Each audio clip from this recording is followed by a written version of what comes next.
Syria में 6 तारीख को आए भूकंप से मरने वालों की तादाद अब तक 36,000 पार कर चुकी है। इस दौरान तुर्की में फिर से दोबारा से भूकंप के झटके महसूस किए गए हैं। इतवार को भूकंप के ये झटके दोबारा फिर महसूस किए गए, जिसकी तीव्रता 4.7 मापी गई। यूएस जियोलॉजिकल सर्वे ने भी बताया कि इतवार की शाम को 4.7 तीव्रता का भूकंप आया था। इससे पहले जो भूकंप आया था उसमें जो नुकसान हुए हैं वो बहुत ज़्यादा है और जो रिपोर्ट आ रही है उसमें मरने वालों की तादाद अब तक 36,000 पार कर चुकी है। वहीं 25,000 से ज़्यादा इमारतें पूरी तरह से तहस नहस हो गई हैं, ज़मींदोज़ हो गई हैं। मलबे में अभी 10,000 से ज़्यादा लोगों के दबे होने की आशंका है और बताया जा रहा है कि ये तादाद इससे भी ज़्यादा हो सकती है। वहीं मृतकों की संख्या के बारे में अनुमान लगाया जा रहा है कि 50,000 से ज़्यादा हो सकती है। विशेषज्ञों के मुताबिक तुर्की के ज़्यादातर लोगों का यही मानना है कि भूकंप की वजह से हुए व्यापक विनाश की वजह असल में घटिया निर्माण है। जो मकान बिल्डिंगें बनाई गई थी उसमें जो सामान लगाया गया था वो अच्छा क्वालिटी का नहीं था। इसकी जांच की रिपोर्ट तुर्की की सरकार दे चुकी है और जानकारी के मुताबिक वहाँ कई सारे बिल्डर अब तक गिरफ्तार किए जा चुके हैं। वहीं 50 से ज़्यादा लोग अभी तक तुर्की के भूकंप ज़दा इलाकों में जो लूटपाट करने वाला गैंग थे वो गिरफ्तार हुए और इसकी जानकारी खुद तुर्की के राष्ट्रपति तैयब अर्दगान ने अपने ट्विटर हैंडल के जरिए दी थी। इस बीच तुर्की में बहुत सारे इलाकों में बहुत भारी नुकसान हुए हैं और वहाँ पर इसका जो असर है वो हवाई जो सफ़र है उस पर ही पड़ा है। वहीं एक बहुत अहम अपडेट और है और वो है ईरान को लेकर, क्योंकि इन दिनों अरब में तुर्की और सीरिया के भूकंप के अलावा भी सियासी जो एक्टिविटीज़ हैं वो बहुत सारी चल रही हैं। जानकारी के मुताबिक ईरान के जो राष्ट्रपति हैं सैयद इब्राहिम रईसी वो कल 14 तारीख को चाइना की 3 दिन की यात्रा पर सरकारी यात्रा पर पहुंच रहे हैं और इस दौरान जानकारी के मुताबिक दोनों मुल्कों में चाइना और ईरान के बीच में तेल, ऊर्जा, ट्रांजिट, कृषि, व्यापार और निवेश को लेकर कई सारे मुद्दों पर बातचीत होगी और इसमें समझौते होने की उम्मीदें जताई जा रही हैं। बता दें कि ईरान बहुत अहम देश है। इस वक्त जब से ये हालात बदले हैं और नया वर्ल्ड ऑर्डर कायम हुआ है उसके बाद से ईरान की अहमियत बहुत ज़्यादा बढ़ गई है। ईरान रूस और चीन के साथ है, इनके ग्रुप में है और रूस चूँकि ईरान की बहुत ज़्यादा मदद करता है, खुल के उसके साथ में रहता है। इसी तरह से रूस और चीन बहुत करीब है और चीन और ईरान बहुत करीब है। तो चीन में ईरान के राष्ट्रपति की जो ये यात्रा 3 दिवसीय यात्रा होने जा रही है वो कई मायनों में ये बहुत अहम यात्रा है। इस दौरान वहाँ पर इनके आपसी समझौते होंगे ही, साथ ही अमेरिका को लेकर के भी ये दोनों देश कोई आपस में साझा सहमति बना सकते हैं जिसमें इनके चूँकि अपना जो व्यापार है वो अपनी लोकल करेंसी में होता है ईरान और चाइना के दरमियान। तो यूक्रेन में जो जंग चल रही है उसको लेकर के भी दोनों देश कोई आगे की रणनीति तैयार कर सकते हैं।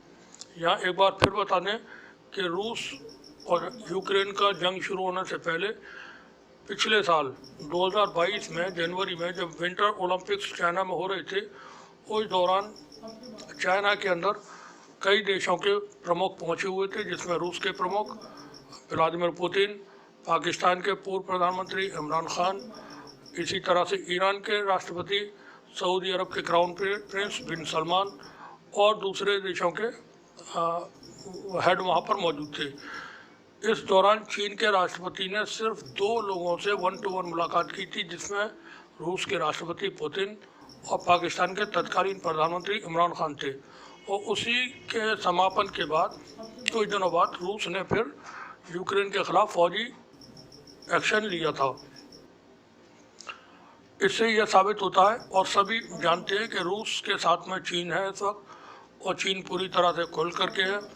यहाँ तक कि दोनों देशों के जो बयान हैं वो इस तरह के भी हैं कि हमारी जो दोस्ती है वो आसमानों की ऊंचाइयों से ऊपर तक है। ये जो इशारे हैं वो अमेरिका को इस तरह से दिए जाते हैं, और चूँकि अमेरिका एक सुपर पावर आज भी है और उसका मुकाबला रूस से है, रूस के अलावा वो चीन को लेकर के बहुत ज़्यादा होशियार रहता है, सचेत रहता है और डरा हुआ रहता है। तो अमेरिका और चीन की जो व्यापारिक एक जंग चल रही है उसमें ईरान के राष्ट्रपति की जो मौजूदा यात्रा है वो बहुत अहम रोल अदा करेगी, क्योंकि चाइना और रूस दोनों ही देशों ने पाकिस्तान के पूर्व प्रधानमंत्री इमरान खान और तुर्की के राष्ट्रपति रजब तैयब अर्दोगान की मदद से सऊदी अरब और ईरान को एक प्लेटफॉर्म पर लेकर के आए, और दोनों के दरमियान जो आपस में नाइत्तफाकियाती मतभेद थे उनको ख़त्म करके आगे के लिए बातचीत करने के लिए इनको एक जगह बैठाया। और ये वार्ता अब तक कई दौर की हो चुकी है, जिसमें सऊदी अरब की तरफ से ऑफिशियल्स होते हैं, ईरान की तरफ से ऑफिशियल्स होते हैं, और ये बातचीत आपस में कर रहे हैं। और दोनों मुल्कों के दरमियान, क्योंकि पहले भी जो वेस्ट का मीडिया है या अमेरिकन मीडिया है या और मीडिया है हमारे भारत में भी, वो ईरान को और सऊदी अरब को के बीच जो तनाव रहे हैं या रहते हैं उसको शिया सुन्नी से जोड़ करके दिखाते हैं, जबकि ऐसा नहीं है। सऊदी अरब और ईरान के दरमियान जो विवाद है या मतभेद हैं वो अपने व्यापारिक हैं, अपने जियोलॉजिकल और जोग्राफिकल है। इसके अलावा एक जो आपस का मनमुटाव है वो है सांस्कृतिक, या जिसको कह सकते हैं हिस्टोरिकल, क्योंकि ईरान बहुत पहले से एक बहुत ताकतवर हुकूमत रही है। वहाँ वर्ल्ड के बड़े बड़े बादशाह पैदा हुए हैं, ग्रेट एम्पायर्स पैदा हुए हैं। वहीं अरब जो था वो एक पिछड़ा हुआ इलाका था जिसकी कोई इम्पोर्टेंस नहीं थी, लेकिन रसूलुल्लाह के आने के बाद फिर अरबों ने जो तरक्की की है वो बेमिसाल है, सबके सामने है। तो ईरान के लोग अभी भी अरब के लोगों को थोड़ा सा कमतर आंकते हैं, कमतर समझते हैं, और उनको एक तरह से ऐसा समझ लें जैसे शहर में रहने वाला किसी गांव के आदमी को जाहिल या गंवार मानते हैं, इस तरह से समझते हैं। तो दोनों मुल्कों के दरमियान हिस्टोरिकल लेवल पर इस तरह के तनाव है या मतभेद हैं। वहाँ शिया सुन्नी का कोई मसला नहीं है, लेकिन रूस ने और चाइना ने इन दोनों मुल्कों को साथ में बैठा करके, क्योंकि अब चीन के साथ और रूस के साथ जो नए वर्ल्ड ऑर्डर में ग्रुप बन रहे हैं या बन चुके हैं उसमें ईरान भी शामिल है, सऊदी अरब भी शामिल है, कतर भी शामिल है, यूएई भी शामिल है, ओमान भी शामिल है। यानी अरब के तमाम देश जो पहले कभी अमेरिका के चंगुल में फंसे हुए थे वो निकल चुके हैं, और निकल करके वो चाइना और रूस के साथ आ चुके हैं।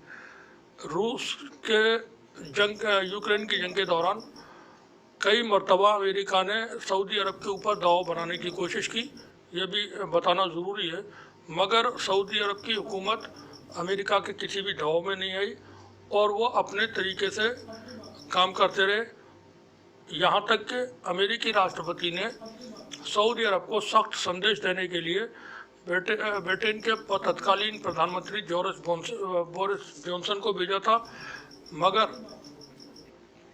सऊदी अरब ने उस पर किसी तरह का कोई दबाव नहीं लिया था, बल्कि यूएई को इशारा देकर जिस सीरिया से सऊदी अरब और यूएई ये लोग वहाँ की हुकूमत बशर असद की हुकूमत को का तख्ता पलटना चाहते थे, उसी सीरिया के राष्ट्रपति को रातों रात यूएई में इनवाइट किया और उनको ग्रैंड वेलकम वहाँ किया।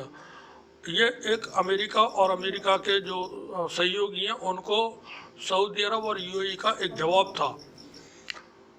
और अब जबकि सीरिया के साथ सऊदी अरब के भी रिश्ते बहुत अच्छे हो चुके हैं, यूएई के भी रिश्ते बहुत अच्छे हो चुके हैं, और दोनों ही मुल्क इस आफत की घड़ी में जब यहाँ पर ये अर्थक्वेक आया है उसकी बहुत खुल कर के मदद कर रहे हैं।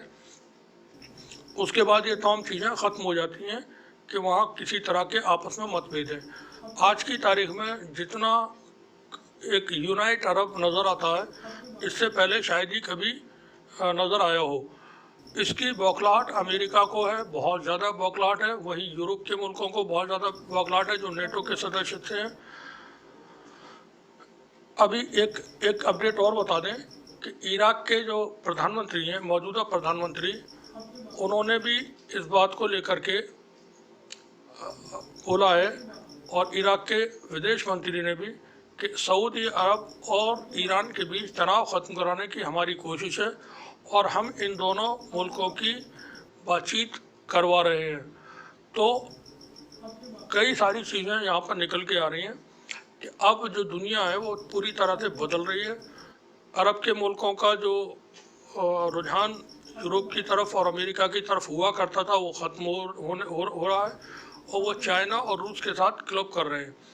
ऐसे में भारत के लिए भी बहुत सारी अपॉर्चुनिटी है कि अरब के देशों के साथ साथ उसके रूस से भी बहुत अच्छे ताल्लुक आते हैं। चीन से कुछ मुद्दों को लेकर के, कुछ मसलों को लेकर, जैसे लद्दाख या अरुणाचल प्रदेश वगैरह, उसको अलग हटा दें तो चीन के साथ भारत का व्यापार बहुत ज़्यादा है। ऐसे में भारत के लिए भी ये कई सारे मौके हैं कि भारत अपने जो भी उलझे हुए मामलात हैं, ख़ासकर चाइना, पाकिस्तान या भारत के जो पड़ोसी देश हैं उनके साथ, उनको ख़त्म करे बैठ कर के बातचीत के ज़रिए, और अपने व्यापार को आगे बढ़ाए, अपने यहाँ लोगों को कारोबार, नौकरियाँ, इनको देने की तरफ आगे बढ़े। क्योंकि किसी भी देश को, सब लोग अब तक सारे देश ये समझ चुके हैं कि अमेरिका के साथ में रहने से किसी के भी अच्छे दिन नहीं आने वाले।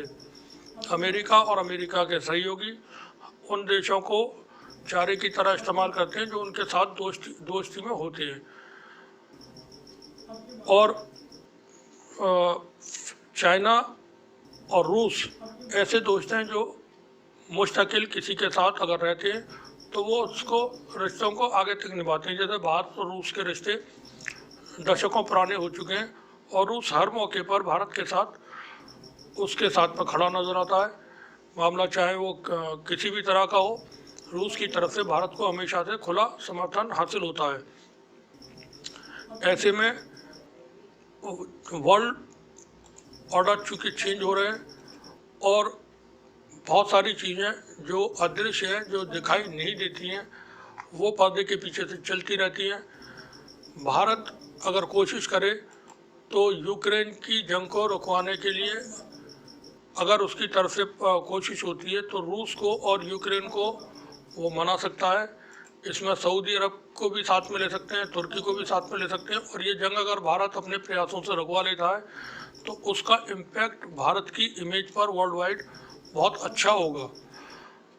फिर से एक बार बता दें कि यूक्रेन और सीरिया और तुर्की में जो विनाशकारी भूकंप आया है, उसमें मरने वालों की तादाद अब तक 36,000 से ज़्यादा हो चुकी है। वहाँ बहुत सारे मुल्क मदद भेज रहे हैं, और इसी दौरान कुछ NGOs हैं, सामाजिक काम करने वाली संस्था है, जिसमें खालसा एड का नाम लेना यहाँ पे बहुत ज़रूरी होगा।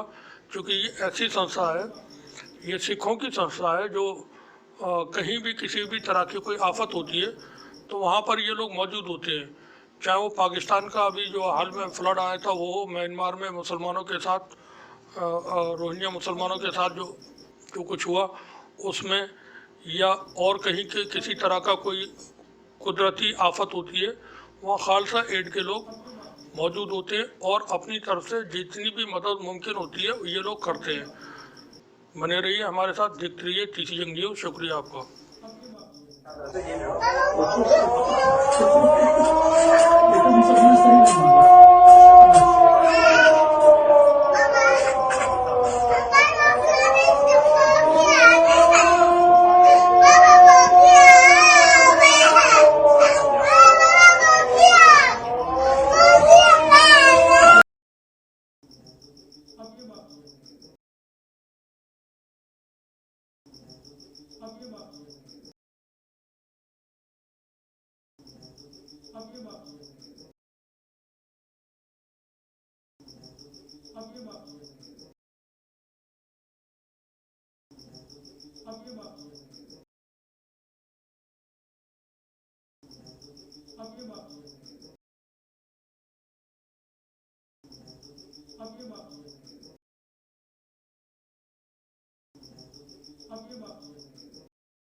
अब ये बात